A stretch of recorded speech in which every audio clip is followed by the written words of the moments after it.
जब तक संसार में आसक्ति रहती है तब तक इंद्रियों का चांचल्य बना रहता है। जब तक तत्वज्ञान की बात ही कहाँ हो सकती है। जब तक देहाभिमान है तब तक ममता रहती है।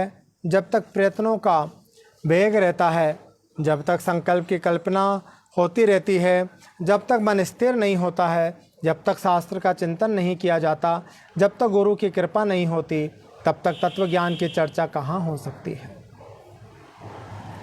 तप, व्रत, तीर्थ, जप, होम और पूजा आदि संत कर्मों का अनुष्ठान तथा वेद शास्त्र और आगम की कथा तभी तक उपयोगी है जब तक जीवन को तत्वज्ञान प्राप्त नहीं हो जाता।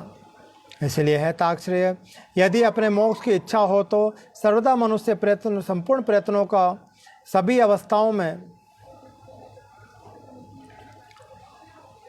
अवस्थाओं में निरंतर अनुष्ठान करके तत्वज्ञान की प्राप्ति में संलग्न रहना चाहिए।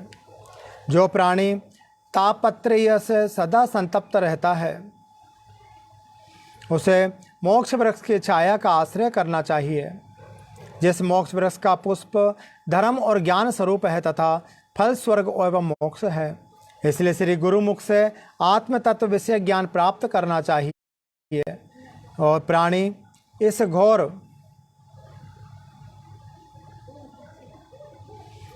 संसार बंधन से सुखपूर्वक मुक्त हो जाता है। मैं तत्वज्ञानी पुरुषों के द्वारा किए जाने वाले अंतिम कृत्य के विषय में तुम्हें बताता हूँ, सुनो।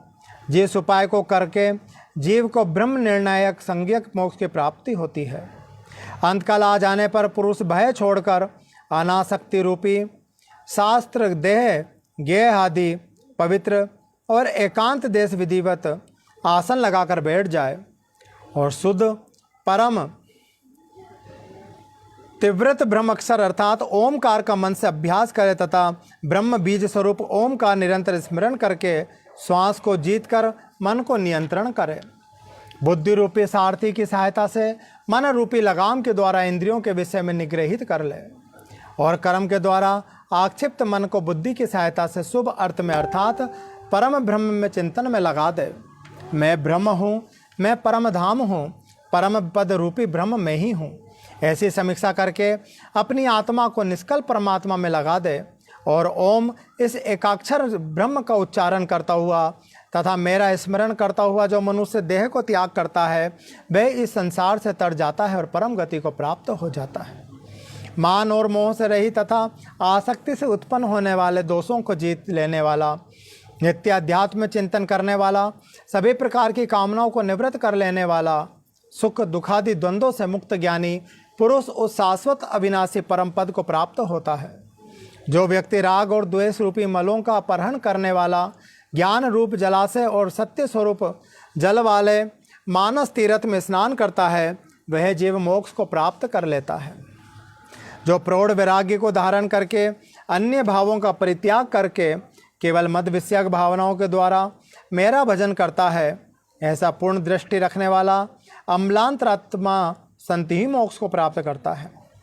तीर्थ में मृत्यु हो जाए इस उत्कंठा से उत्सुक होकर जो अपने घर परित्याग करके तीर्थ में निवास करता है और मुक्ति क्षेत्र में मरता है वही मोक्ष को प्राप्त होता है।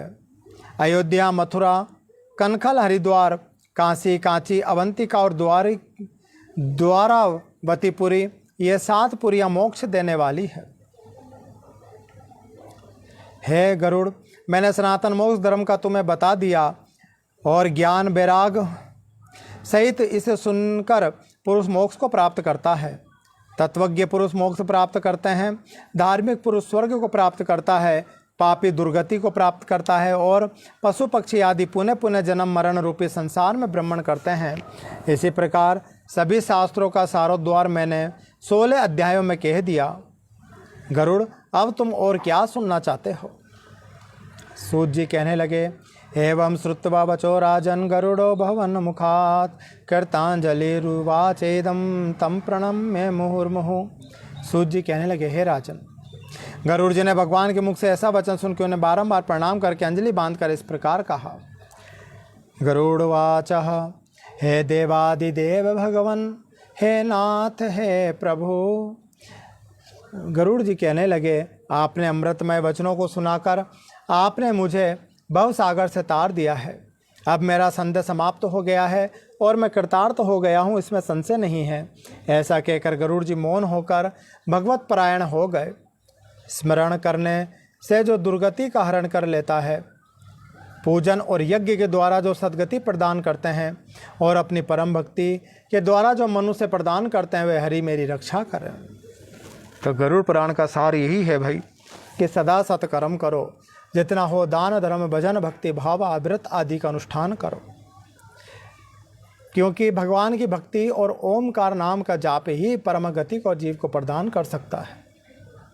आज इति गरुड़ पुराणे षोडशोऽध्याये भगवत गरुड़ संवादे मोक्ष धर्म निरूपण नाम षोडशोऽध्यायः। बोलिए गरुड़ जी गोविंद नारायण की जय हो।